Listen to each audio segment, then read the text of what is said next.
Hello and welcome to episode 119 of Tall Guy Talks Travel with Rick Doherty. Of course, I am your host, Rick Doherty.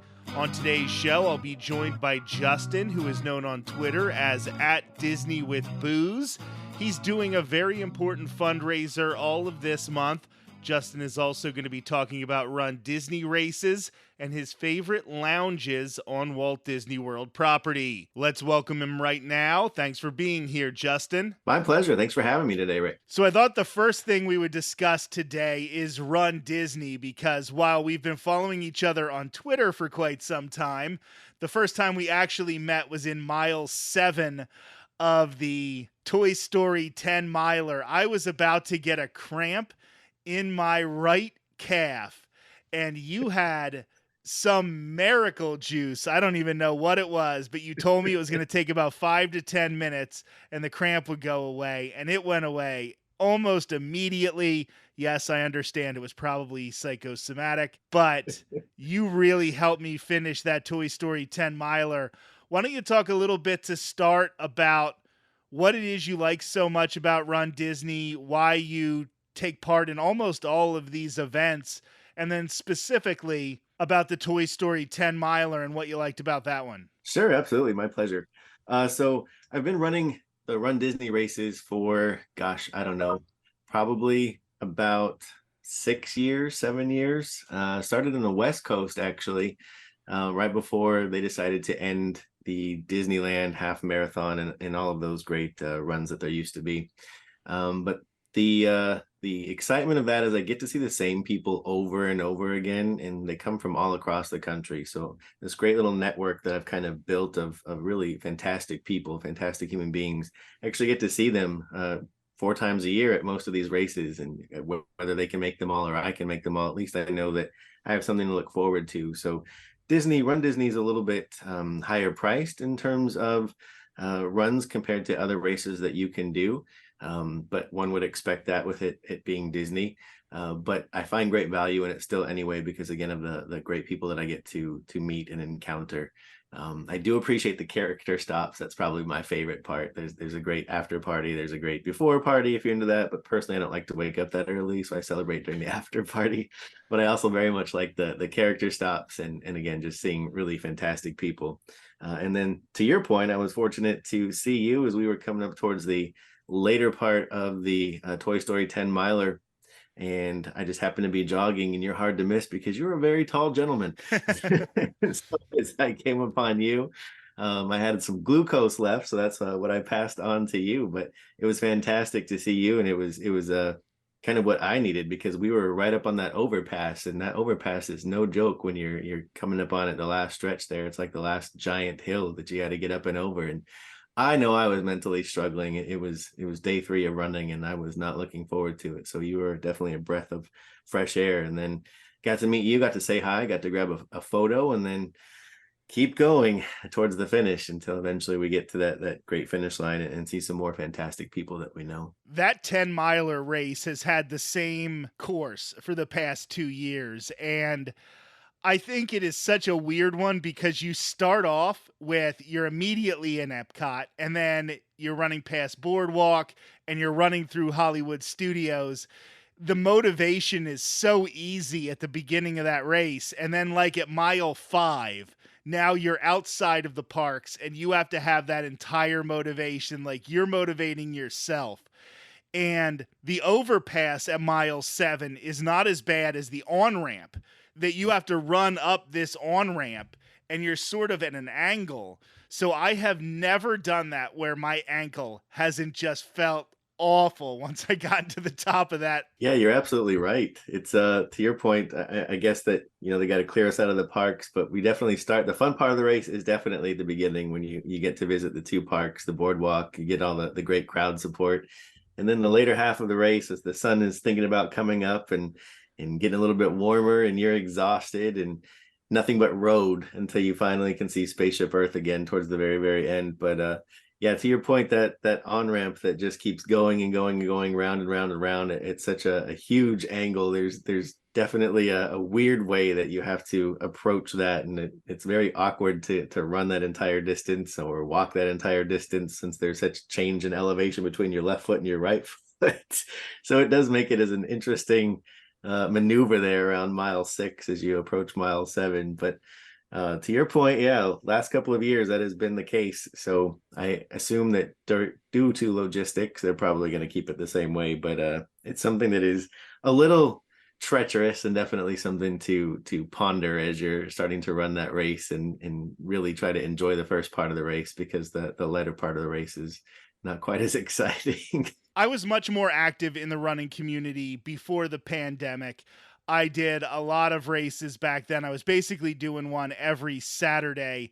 And I have found there have been three communities in my life where I have found just some really great people, some of the best people I have ever met. One of them is the running community, and one of them is the Disney community. And yes, you can meet some people who aren't great in the Disney community as well. But I think once you combine those two different communities that are so positive, when I was finishing, like I said, I was struggling. I had the calf acting up. I was in the later rounds of finishing, but there was somebody who finished when it was still dark, and he was standing there in between mile 8 and mile 9, and he had his medal around his neck, and he was cheering for each and every person who was trying to make it into Epcot and to the finish line at the very end of this thing. It is such a welcoming community, and I think even if you're just a novice, don't think, oh, this is an expensive race, so everybody who's doing it, it's going to be like running the Boston Marathon. It's not like that. There are runners of every skill set, and nobody judges anybody else. We're just all a part of the same community. And that leads me into what you are doing this month. You are using the great Disney communities and the great running community. And you are saying that you are going to run 1 mile for every $5 donation that you get for a very, very important charity. So why don't you talk about that? I really want everybody to hear about this because you're doing some important work. Well, thanks for that, Rick. Yeah, I'm inspired by some pretty fantastic people that also like to bring attention to different causes. So it was my pleasure as we enter May here and it's starting to heat up a little bit, but to bring some attention to the Zebra Coalition. And so the Zebra Coalition is an organization in Central Florida that focuses on youth in the LGBT plus community. So they do great work in the local community. They are a nonprofit, and they look out for young people in terms of housing, support, resources, and figuring out how to transition from kind of those formative teenage years when sometimes they're out on their own or not accepted by their own family, into becoming an adult and gaining that independence. So they do a lot of very, very important work. As pretty much everybody is aware, youth in the LGBT plus community are much more likely to commit suicide, self-harm, be unhoused, those kind of things. And so the Zebra Coalition is incredibly important in making sure that those people that would otherwise be at risk find some great supports. So I just wanted to bring some awareness. That's kind of where it started there. And I know that I have some really great souls that interact with me on different various communities. Like you said, the Disney community is fantastic. The running community is incredibly supportive. It's very inclusive of whoever you are, whatever your pace may be.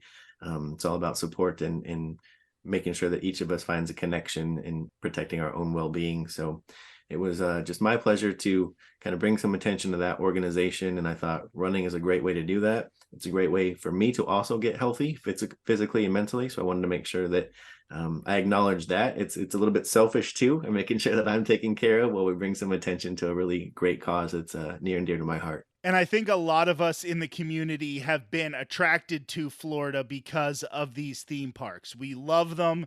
We've been coming to Disney since we were kids. And now a lot of us have decided if we have the means, if we have the ability, we're going to move closer to the theme parks. A lot of us spend almost every night there.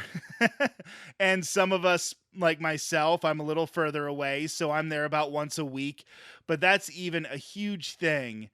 Unfortunately, the climate down here has gotten very bad, especially over the past few months, but even the past few years. And it is really important, even, someone like myself, like I'm a straight guy, I'm married. This doesn't directly affect me, but it does affect me because it's my community. These are my friends. These are the people in our lives who are being targeted a lot right now, especially here in Florida. So some of us come from different places where we wouldn't expect to see this, and now we're confronted by it. What do you think about just trying to do anything you can, because it can feel so overwhelming when you see all of these laws being passed, all of these things people are saying about members of the LGBTQ plus community on the internet? And maybe this is something, hey, I can make Justin run 1 mile. I can donate $5. And that's not a big deal in terms of how much money is being generated, but it gives you some agency. It gives you the ability to say, not me, not in my name.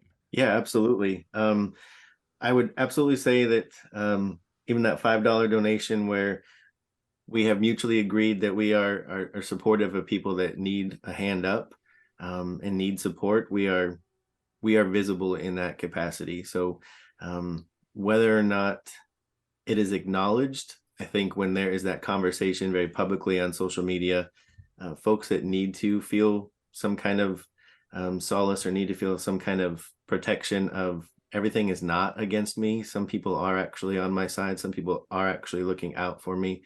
I think that that mental note that they can make by seeing the exchange, by seeing the interaction, is way bigger than the $5 would be. It's way bigger than running a mile would be. It's when there is that constant barrage of negativity of you're not welcome here, you should be excluded, we're punching down on you as a community.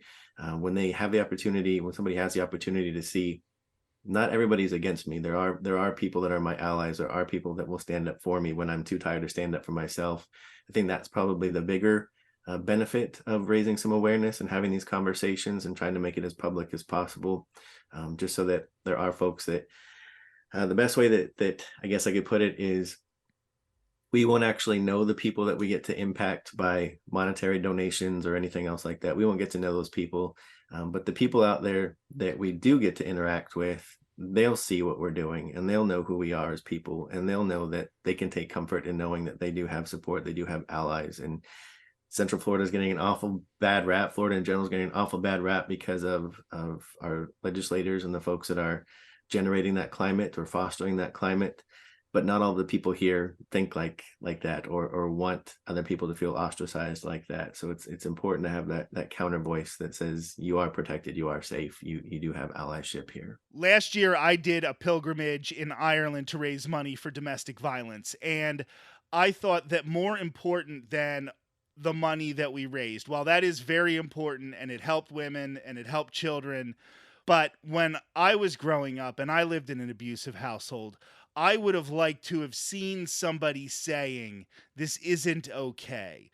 Sometimes you just need that because you don't know any different. You only know a world where people demonize members of the LGBTQ plus community. You only know a world where homelessness and self-harm among that community is higher than everybody else.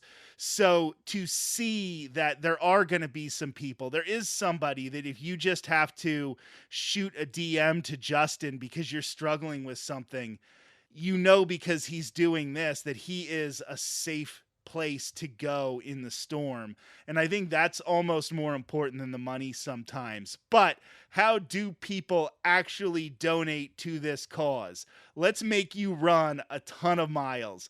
Let's hurt Justin's legs. Let's make him struggle to walk in June. Thanks for that. I appreciate that. So a couple of things. You can make a donation straight through their organization.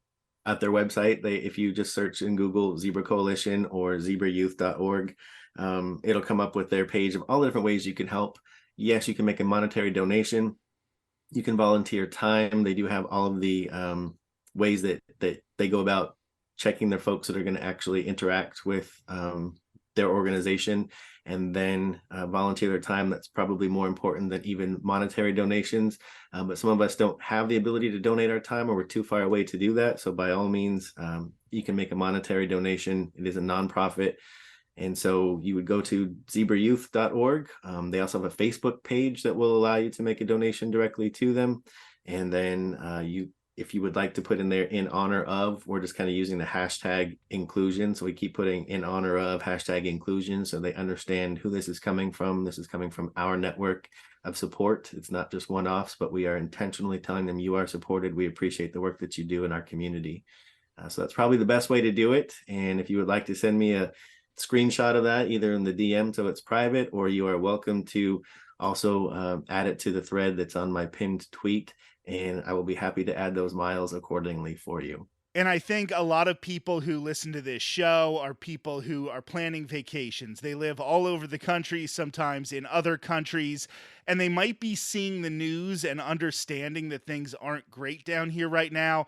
But I don't think they understand how much it is a daily part of trying to live and make it day to day here in Florida. It is getting really bad, and you're doing great work here, Justin.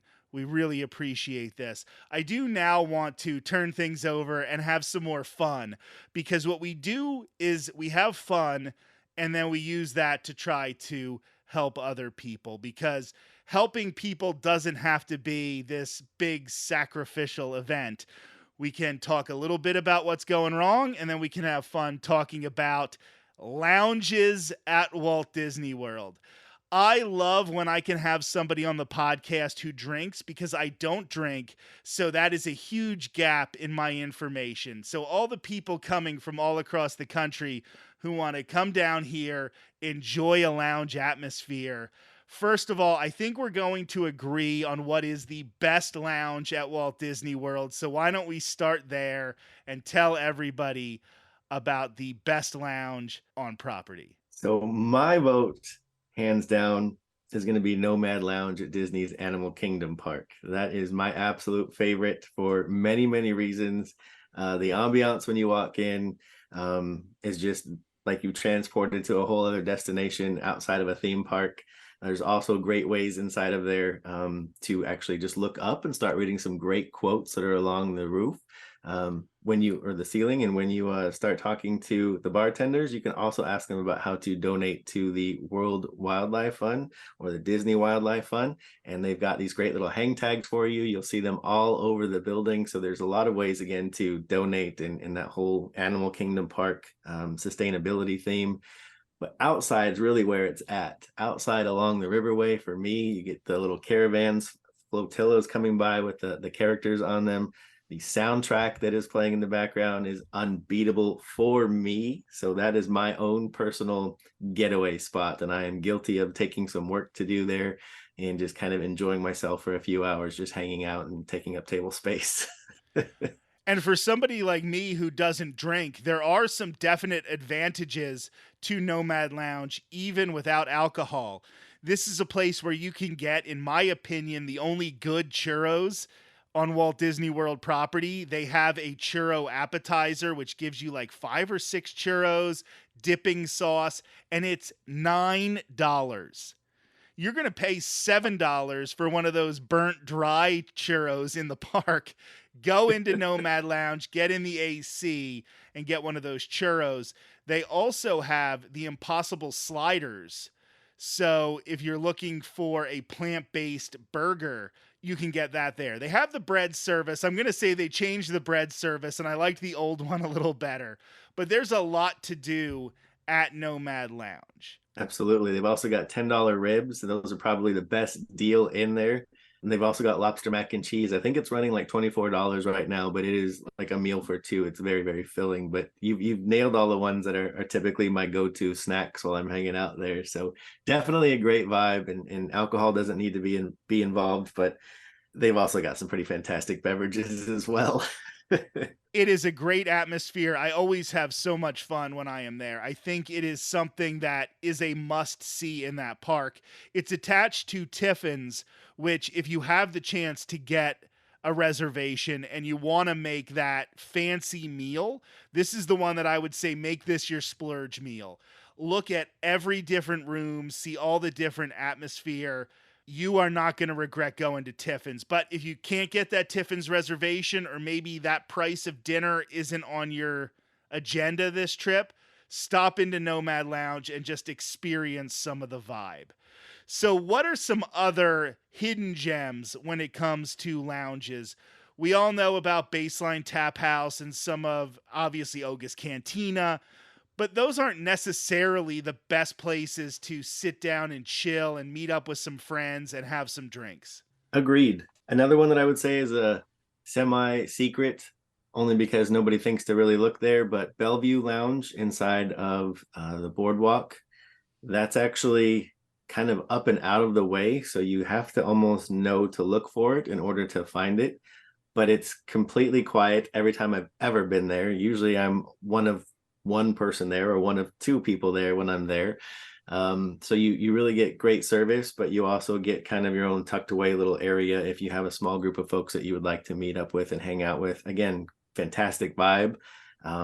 If you're looking for an adult beverage, they have a really good rye Manhattan that I recommend. But you're just kind of tucked away, and it's not noisy, it's not crowded, nobody knows to look there. So you have to almost know that it exists in order to find it. If I was going to invite you to another one, it would probably be Disney Springs, and it would be the outside bar at Homecoming, actually. So it's kind of on property still since it's at Springs. And Homecoming is a fantastic restaurant. It's very Southern food, very fried food, but their beverages and moonshine are fantastic. They're out of this world. I've never had a bad meal there. But similarly, the Bamboo Bar at Splitsville. So yeah, Splitsville gets a lot of attention. They have outdoor bar seating and the bowling alley and all of that. But if you just go a little bit down the way across from Everglazed Donuts, there's the Bamboo Bar, and almost nobody sits there. So you can almost always find a walk-up seat there. The food it's the same company that owns Homecoming, that owns Everglazed, owns Splitsville. The food is amazing, and you can get anything from pizza to sushi to nachos to burgers. They've really got a whole spectrum on their menu, and it's again a nice spot to just hang out in the air conditioning, chill out, especially if those afternoon thunderstorms during the summer months. Just hide in there for a little bit, have yourself a beverage or a snack, and then go about your shopping day or just your hanging out day. I know that two of my favorite, I don't know if you'd consider these lounges, but are at my favorite resort on property, and that's Disney's Wilderness Lodge between Geyser Point, which, yes, is more of a restaurant, but it has that lounge vibe, and you're outside and they have a bar, and you're right on the lagoon, and it's just the perfect atmosphere. And then inside, they have Territory Lounge, which I don't think a lot of people know this exists. It is basically just for people waiting for their reservation at Artist Point, but they have a vegan macaroni and cheese at Territory Lounge that will just punch you in the face with flavor. You'll look at it and think you're paying too much money for the portion size, but you might not be able to finish it. It is filling, it is rich, it is just a flavor explosion. And that lounge is a great place to stop, get away from the hustle and bustle. But then again, Wilderness Lodge is a great resort. You have your drink, then you sit in front of one of the fireplaces there. I think those are two underrated places in Walt Disney World. Oh, I definitely would second both of those recommendations. Territory Lounge is phenomenal. Again, you're tucked away. You can get food there. It's fantastic. So even if you don't score reservations, just know you can still get a lot of the food there, and it's delicious. I absolutely agree with you on Geyser Point. When you are timing it right and you're out there for fireworks, it's a great vantage point, but the ambiance is terrific. You can take the little nature walk. So there's plenty of stuff to do before and after you sit down at the bar area there. So I definitely would agree with that as well. And then lately, one of my favorite spots has got to be River Roost over at Port Orleans. And I enjoy an evening with Yeehaw Bob, who's just beyond entertaining. And he 70 something years old, and he's got more energy than probably anybody I've seen on Disney property, and he gets the entire crowd involved. So he's definitely worth an evening as well. If you're trying to go to Trader Sam's, or if you're trying to go to one of the lounges at the Contemporary or Enchanted Rose at the Grand Floridian, they really try to discourage you from parking there. So maybe you'll park at the TTC and you'll take the monorail, or you can walk to most of them. But a place like Wilderness Lodge, they let you park there because they know you're not going to be cheating the system like you might at the Contemporary or at the Poly. When you're talking about Port Orleans, you can just park right at Disney Springs. You can take the boats over there. It's a nice, relaxing trip before you get away from what can be really packed at Disney Springs. So you would want to hit these other lounges early and then head over to Port Orleans because Disney Springs on a Friday or Saturday night can just be a madhouse. Absolutely. Definitely agree with that. I also enjoy Coronado Springs, which doesn't typically have a whole lot of parking issues. Most of the time, being that it's a convention center resort. So oftentimes they'll let you in to park, but they've got some great lounges there as well. And you've got three of them really that come to mind. And so you can kind of pick and choose, take a nice stroll around the lake. But to your point, finding parking can be difficult. They may not want to let you in at certain resorts because you're trying to not pay for the TTC. But some of these resorts, if you make them kind of a destination evening, substitute them in for advanced dining packages and just go hang out at the resort, you're going to get a great meal. You're going to get a great vibe. You're going to get to relax and definitely have the opportunity to have some great adult beverages if that's your thing as well. So, what are the three lounges that you like at Coronado Springs? Because I think that's a resort more people should visit. There's a lot going on there because it is a convention resort. It maybe has a little bit more of an adult vibe. So, not only are you looking at adult beverages, but maybe you just don't want to be around as many kids. Yes, there will be kids there, and there's no problem with kids being at Walt Disney World. That's not what we're saying at all. But it has that more grown up vibe. So you can go to, I know I've been to Rick's a lot if I want to see a sporting event, because now with ESPN Zone closed, it's one of the only places to really watch a sporting event on Disney property. But what are the other two? Rick's is a great idea, and they're open very, very late. I believe it's usually 12 o'clock, sometimes 1 o'clock. So you can almost always catch something going on. The kitchen stays open pretty late too, so you can get a great meal there after the parks. Dahlia Lounge is another really good one. Dahlia Lounge is upstairs, so you get a great view of kind of the Orlando, Walt Disney World, and beyond area. So on an evening where the breeze is kind of nice after the summer rain, that's a great spot to be as well. Three Rivers Bar is kind of right at the center of the big massive lake that you get to walk around if you would like to. And that one's another great vibe as well because you're right on the water. You're literally sitting on a dock and just really fantastic opportunity to just meet other people because again, it is a convention center resort typically. So you're finding people from all over the country and it's a great way to just kind of vibe and chill and talk to people. Where are you from? What do you do? And meet really interesting people that way and have great conversation. Laguna Bar is another one as well. It's a different kind of vibe. It's more of a chill out for 10-15 minutes and then keep it moving. But it's another one if you're doing a little day at the resort and you want to just kind of tag around to the different sites and different experiences. So to your point, Three Ridges happens to be my favorite, but Rick's is great for an evening as well after the parks. My hope is as people continue to visit more and more, we have a lot of people who listen who maybe they are visiting as vacationers, but they do it every year, every other year.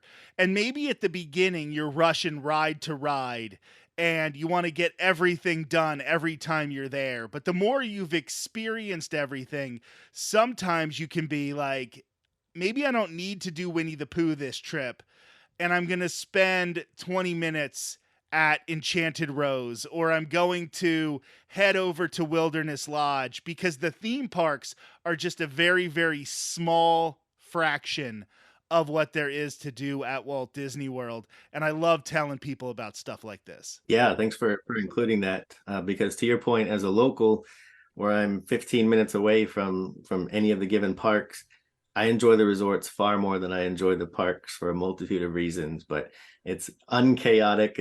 There's a lot of areas to find peace, to find quiet, to find still the escape that you're looking for. Just some really great things to do and some quick ways to get into air conditioning. So even if you're having a day at the parks, it's a great way to just kind of step out of the parks and re-energize before you go back in the evenings, those kind of things. But to your point, make yourself a resort day. Don't try to pack in park where you're exhausted halfway through your vacation. Definitely find yourself inside of the resorts and experiencing those as well as part of the larger Walt Disney World experience. So, Justin, before I let you go, one more plug for what you're doing this month. Please, everybody who can donate, donate, even if it's just $5, but remind everybody where it's going here. Absolutely. So Zebra Coalition or zebrayouth.org, they are happy to take your time or your financial considerations, and they are extremely important to our youth that are at risk right now, especially